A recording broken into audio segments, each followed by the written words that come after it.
Well, maybe I can discuss a little bit of my own experiences in Afghanistan and what I Sure. saw with the drug and some of the side effects that I saw happening. So yeah, we got to Afghanistan and we had a 2 or 3 day layover while they prepped you to go outside the wire. And during that time, you were to go to briefings and whatnot for whatever IDs and things that they felt relevant that you should know before you step foot outside the wire.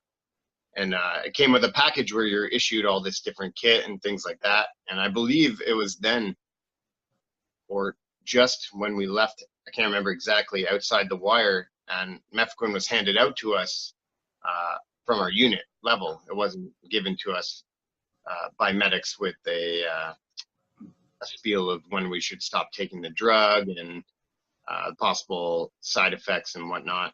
That was Mefloquine was the last thing on our mind when we were just about to go on mission, you know. But outside the wire, soon after we got there, a lot of people were experiencing a lot of diarrhea.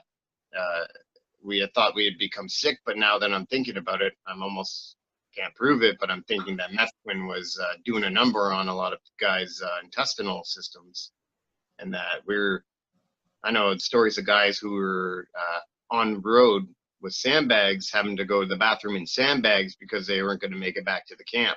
Yeah. And there's bad things happening with going to the washroom. But the psychotic things that were going on, because my unit had a lot of division. We were infighting amongst ourselves, and there's a lot of groups within our unit that hated each other, basically. I'm starting to think that Mefloquine might have been playing a role to keep us that way. But even in myself, I know I had one master corporal who wanted to jack me up because one time I took my helmet off on duty on gate guard. I had to scratch my head, and they're watching me on the camera on surveillance system. This guy, he didn't like me, so he wanted to get me in trouble. So he'd watch me. It's creepy, kind of. But anyway, overseas, took my helmet off, scratched my head, put it back on, and then I get called over to the master corporal, and he starts taking my weapon apart in a war environment. He took my scope off my rifle and took it all apart like I was on course. And I wanted to fucking kill this guy. Like, I literally was just fuming about it. I wanted to, I'm lucky I didn't act on any of my thoughts, but I was literally envisioning, doing really bad things to this guy. Yeah. So, and I was experiencing anxiety, depression, already suicidal thoughts overseas, and I wasn't having any of those beforehand. So I can only just link it to the drug usage, or being in work. That's the problem, because I didn't know what was causing that. When I was overseas, it was in 2007, just after Medusa. So it was a very hard time in the country.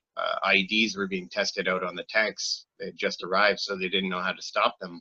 So they were putting 3, 4, or 5 anti-tank mines stacked on top of each other in the road sometimes, and try to figure out how they can immobilize and destroy the tanks that we were going with. And I was reconnaissance, so one of our major roles overseas was to clear the routes of IEDs for the main group of bodies to get through safely. So we were constantly hitting IEDs all the time. Yeah. It's kind of interesting that you talked about the infighting, because I've got 2 guys from my platoon right now.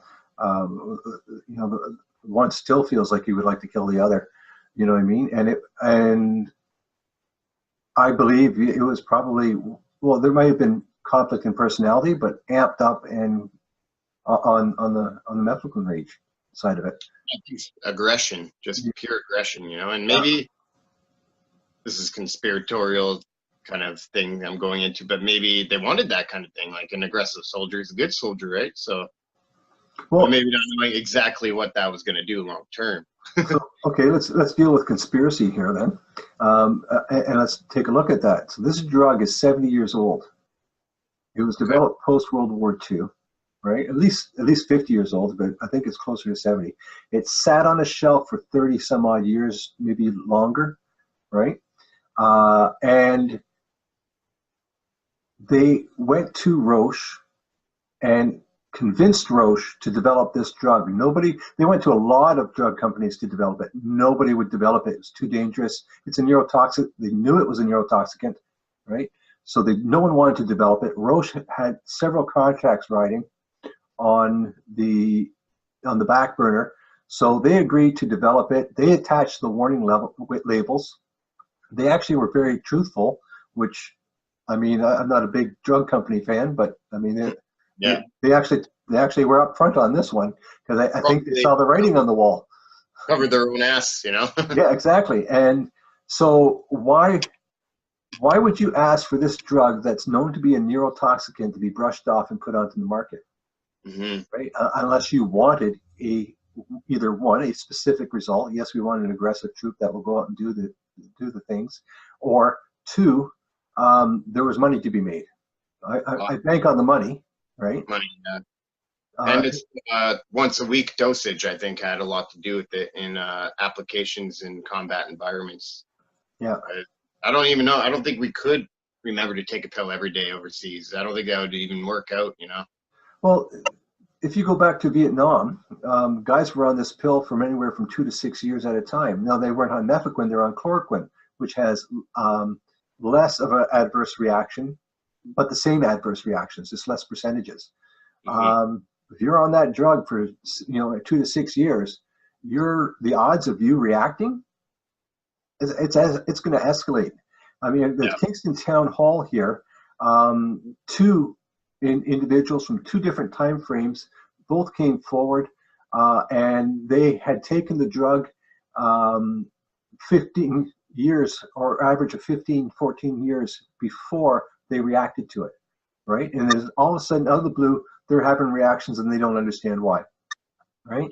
So if you go back to that Vietnam era, right, where chloroquine being a quinine drug, it's neurotoxicant in nature, all of that PTSD that was diagnosed out of that era, I mean, it's the same as all the PTSD from our era here.